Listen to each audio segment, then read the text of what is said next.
மத்திய கிழக்குடன் பிரித்தானியா ஒரு போரை ஆரம்பிக்கும் போது அந்த போருக்கான ஒரு மிகப்பெரிய மூலதனமா இல்ல நம்பிக்கையா இருந்தது என்ன அப்படின்னா, உலகத்தினுடைய அனைத்து நாடுகளும் அமெரிக்காவுக்கு சாதகமாக இதுல இறங்குவாங்க அப்படின்ற ஒரு நம்பிக்கை. ஆனா அமெரிக்க அதிபர் டொனால்ட் ட்ரம்பை பொறுத்தவரையில இப்போ இந்த யுத்தத்துல ஒரு தோல்வியை நோக்கி அவர் போயிட்டு இருக்கார் அப்படின்றது சமீபத்துல அவர் கொடுத்த பேட்டிகள் மூலமாக பார்க்கக்கூடியதாக இருக்கிறது. இந்த ஊடக அறிக்கைகள் எல்லாமே ஒரு விஷயத்தை பத்தி குறிப்பா சொல்லுது என்ன அப்படின்னா, ஐரோப்பிய நாடுகள் மற்றும் பிரித்தானியா குறிப்பாக இந்த யுத்தத்துக்கு ஒத்துழைப்பதில்லை அப்படின்ற ஒரு கருத்து நிலவுகிறது. இதன் அடிப்படையில மிக முக்கியமான பல தகவல்கள் அமெரிக்க அதிபரால சொல்லப்படுகிறது. யூகே இதுல எப்படியான ஒரு ஸ்டாண்ட் எடுக்கிறாங்க அப்படின்றது ஒரு பக்கம் இருக்க, இந்த யுத்தத்தின் காரணமாக பிரித்தானியாவுக்கு ஏற்படக்கூடிய பின்னடைவுகளுக்கு பிரித்தானியா எப்படியான அடுத்த கட்ட நகர்வுகளை எடுக்கிறது அப்படின்ற மிக முக்கியமான பல தகவல்கள் இந்த வீடியோல வரப்போகிறது. இதே நேரம் யூகேல வாடகை வீட்டுல இருக்கீங்க அப்படின்னா உங்களுக்கு தேவையான ஒரு தகவலும் வெளியிடப்பட போகிறது. அதாவது நீங்க வாடகை வீட்டுல இருந்து இன்னொரு வீடு மாறி போறீங்க அப்படின்னும் போது அதுக்கான சிக்கல்கள் இப்போ உருவாக தொடங்கி இருக்கு. நண்பர்களுக்கு வணக்கம். இன்னும் ஒரு வீடியோவில் உங்களை சந்திக்கிறதுல சந்தோஷம். தொடர்ச்சியாக வீடியோக்கள் பார்க்குறீங்க அப்படின்னா மறக்காம சப்ஸ்கிரைப் பண்ணுங்க, இந்த வீடியோக்கு லைக் பண்ணுங்க, உங்க நண்பர்களோடையும் இந்த சேனல் மற்றும் வீடியோவை பகிர்ந்து கொள்ளுங்க.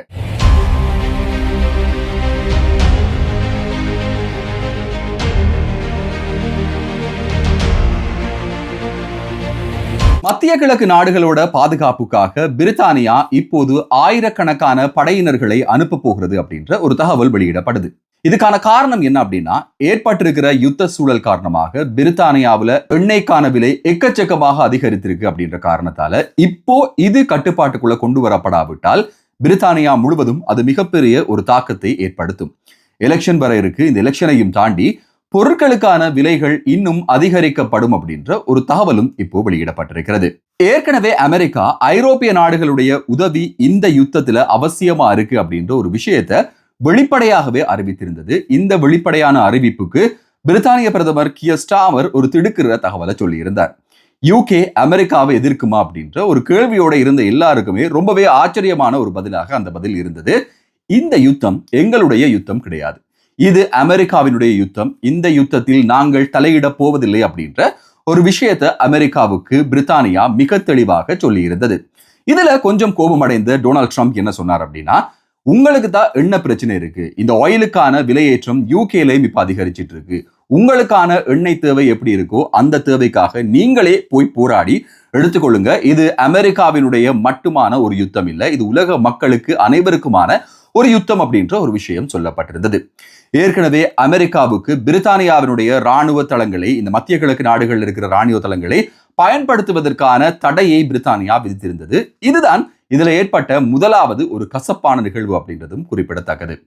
இதற்கிடையில யூகே இன்னும் ஒரு மிக முக்கியமான முன்னெடுப்பு எடுத்திருக்காங்க. 40க்கும் மேற்பட்ட நாடுகளை கூட்டி அதுல பிரித்தானியா தலைமை தாங்கி இந்த பிரச்சனைக்கான ஒரு தீர்வை கொண்டு வருவதற்கான அனைத்து தீர்மானங்களும் எடுக்கப்பட்டிருக்கிறது. இந்த தீர்மானங்கள் எடுக்கப்படாத போது பிரித்தானியாவில் பொருட்களுக்கான விலைகள் 25% அதிகமாக அதிகரிக்கலாம் அப்படின்ற ஒரு எதிர்வு கூறல் விடுக்கப்பட்டிருக்கு. நீங்க யூகேல இருக்கிறீங்க, இங்க ஒர்க் பண்ணிட்டு இருக்கிறீங்க அப்படின்னாலோ இல்ல உலகத்தினுடைய எந்த மூலையில இருந்தாலும் இந்த பெட்ரோல் எண்ணெய்களுக்கான விலை அப்படின்றது அத்தியாவசிய பொருட்களுக்கான குறைந்தபட்ச சாப்பாட்டுக்கான விலைகள்ல உட்பட தாக்கம் செலுத்தும் அப்படின்றதான் இதுல கசப்பான ஒரு விஷயமா இருக்கு. இதே நேரம் இந்த விலை அதிகரிப்பை கட்டுப்படுத்துறதுக்காக மிக முக்கியமான ஒரு யோசனை பிரித்தானியாவில் முன்வைக்கப்பட்டிருக்கிறது. டீசலுக்கான விலைகள் லீட்டர் ஒன்றுக்கு 2 பவுண்ட்களுக்கும் மேற்பட்டிருக்கிறது.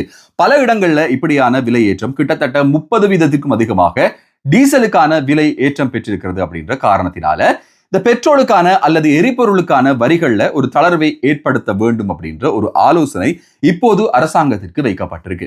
இந்த ஆலோசனையை வச்சிருக்கிறது யார் அப்படின்னு பார்த்தா, அரசாங்கத்தினுடைய இந்த கோஸ்ட்டை கட்டுப்படுத்தக்கூடிய எக்ஸ்பர்ட்ஸ் இந்த ஆலோசனையை பிரித்தானியாவுக்கு வைத்திருக்காங்க. பிரித்தானியாவினுடைய அரசாங்கத்திற்கு இந்த ஆலோசனை முன்வைக்கப்பட்டிருக்கு. ஒரு பக்கம் இந்த யுத்தம் காரணமாக எண்ணெயினுடைய விலை, பேரலுக்கான எண்ணெயினுடைய விலை அதிகரிக்கிறது அப்படின்றதுனால இந்த எரிபொருளுக்கான விலை ஒரு பக்கம் அதிகரிக்கும் போது, இன்னும் ஒரு பக்கம் இதுல இருந்து மக்களை பாதுகாக்கிறதுக்காக, இந்த விலையேற்றம் மக்களை தாக்காமல் இருப்பதற்காக வரிகள்ல தளர்வு ஏற்படுறது மூலமாக இந்த விலைகளை ஓரளவுக்கு கட்டுப்படுத்தலாம் அப்படின்ற ஒரு நம்பிக்கை விடுக்கப்பட்டிருக்கிறது. 1949ஆம் ஆண்டு 2ஆம் உலக யுத்தத்துக்கு பிறகு உலகத்தில் இருக்கக்கூடிய வல்லமை கொண்ட 30க்கும் மேற்பட்ட நாடுகள் இணைந்து நேட்டோ அப்படின்ற ஒரு இராணுவ அமைப்பை உருவாக்கியது உங்களுக்கு தெரிந்திருக்கும். சோவியத் யூனியனோடு ஏற்படக்கூடிய யுத்தங்கள் காரணமாக இந்த ஒரு அமைப்பு ஏற்படுத்தப்பட்டது.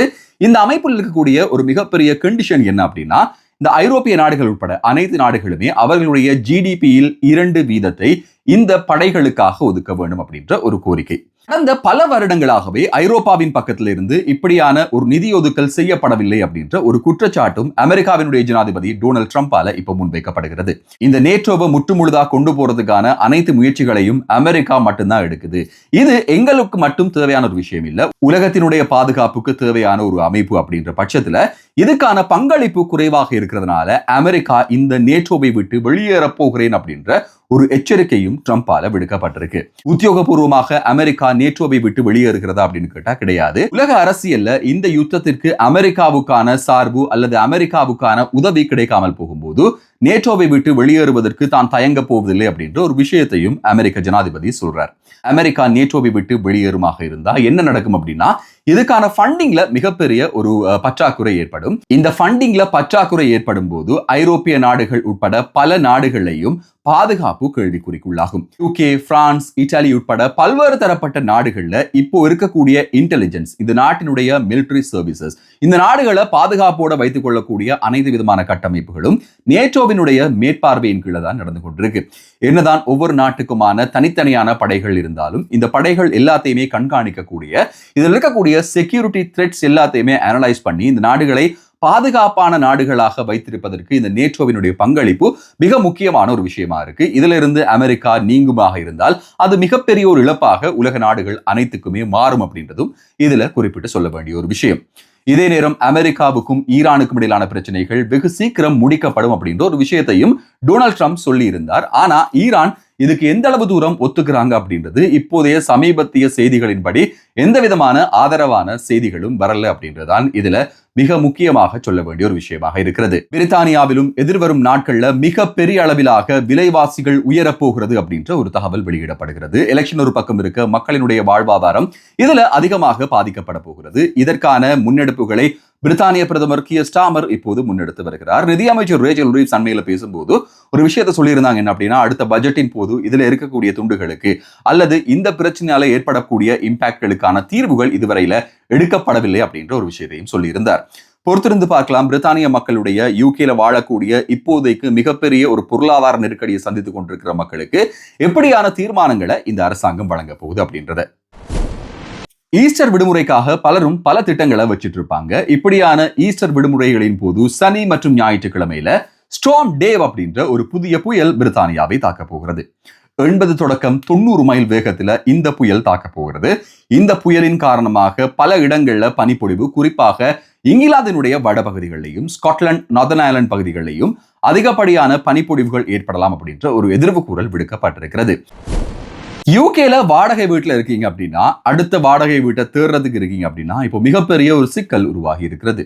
அண்மையில அறிவிக்கப்பட்டிருந்த ரெண்டர்ஸ் ரைட்ஸ் பில் காரணமாக இப்போது வாடகை வீட்டு உரிமையாளர்கள் அல்லது வீட்டு உரிமையாளர்கள் வாடகைக்கு வீடு விடும்போது இந்த வாடகை வீட்டு எடுக்கக்கூடியவர்களுக்கான செக்கை அதிகரிக்கிறார்கள் அப்படின்ற மிக முக்கியமான ஒரு தகவல் வெளியிடப்பட்டிருக்கு. இந்த ரெண்டர்ஸ் ரைட் பில் கொண்டு வரப்பட்ட போது நாம் ஒரு வீடியோ பண்ணியிருந்தோம். அந்த வீடியோல ஸ்பெசிபிக்கா இந்த பிரச்சனையை பத்தி பேசியிருந்தோம். அதுல சொல்லப்பட்ட ஒரு விஷயம் என்ன அப்படின்னா, இது வாடகை வீட்டில் இருக்கிறவங்களுக்கு ஒரு மகிழ்ச்சியான செய்தியாக தெரிந்தாலும் எதிர்வரும் காலங்களில் வீடுகள் எடுக்கிறது அப்படின்றது மிகப்பெரிய ஒரு சேலஞ்சிங்கான விஷயமாக மாறப்போகிறது அப்படின்ற ஒரு விஷயத்தை பதிவு செய்திருந்தோம். இப்போ அது பிராக்டிக்கலா நடந்துட்டு இருக்கு. வீடுகளை வாடகைக்கு எடுக்கிறதுல மிக பெரிய அளவிலான ஒரு சிக்கலை இந்த மக்கள் சந்திக்கிறார்கள். இப்படியான வீட்டை விட்டு வெளியேற்ற முடியாது அப்படின்ற ஒரு சட்டம் வந்த காரணத்தினால இந்த வீட்டு உரிமையாளர்கள் ஸ்பெசிபிக்கா இப்படிப்பட்டவர்கள் வேணும் அப்படின்னு தேடுறதுனால சாதாரணமான ஏர்னிங்ல இருக்கிறவங்க, சாதாரணமான ஹிஸ்டரியோட இருக்கிறவங்களுக்கு வீடுகள் கிடைக்கதில்லை. ஒரு நல்ல விஷயத்துக்காக கொண்டு வரப்பட்ட ஒரு சட்டமானது இப்போது அதனுடைய அட்வர்ஸ் எஃபெக்டை காட்டி இருக்கிறது அப்படின்ற ஒரு தகவல் இப்போது பிரித்தானியாவில் வெளியிடப்பட்டிருக்கிறது. எது எப்படி இருந்தாலும் மாற்றங்கள் இல்லாம இந்த ரெண்டர்ஸ் ரைட் பில் மே மாதம் அமலுக்கு வருகிறது. இதற்கு பிறகு யாரையும் வீட்டை விட்டு வெளியேற்ற முடியாது. அதே நேரம் இந்த வீட்டுல வாடகைக்கு இருக்கிறவங்களுக்கு காரணங்கள் சொல்லாம வெளியேற்ற முடியாது அப்படின்ற பல்வேறு விதமான சட்டங்கள் இதுல வந்திருக்கிறது. இனிமேல் இந்த அக்ரிமெண்ட் அப்படின்ற ஒரு விஷயமே கிடையாது. எல்லாருமே ரோலிங் கான்ட்ராக்ட்ல தான் போயிட்டு இருப்பாங்க. ஏற்கனவே இருக்கக்கூடிய கான்ட்ராக்ட்களும் இந்த மே மாதத்துக்கு பிறகு செல்லுபடியாகாது அப்படின்ற ஒரு தகவல் வெளியிடப்படுகிறது. இந்த வீடியோவை முழுசா பார்த்திருந்தீங்க அப்படின்னா இந்த மாதிரியான தகவல்கள், செய்திகள் உங்களுக்கு பயன்படும் அப்படின்ற நம்பிக்கை இருந்தா இந்த சேனலை சப்ஸ்கிரைப் பண்ணுங்க. நம்ம வீடியோவுக்கு ஒரு லைக் பண்ணுங்க. ஹைப் ஆப்ஷன் இருக்கு மாதிரி தான் ஹைப் பண்ணுங்க.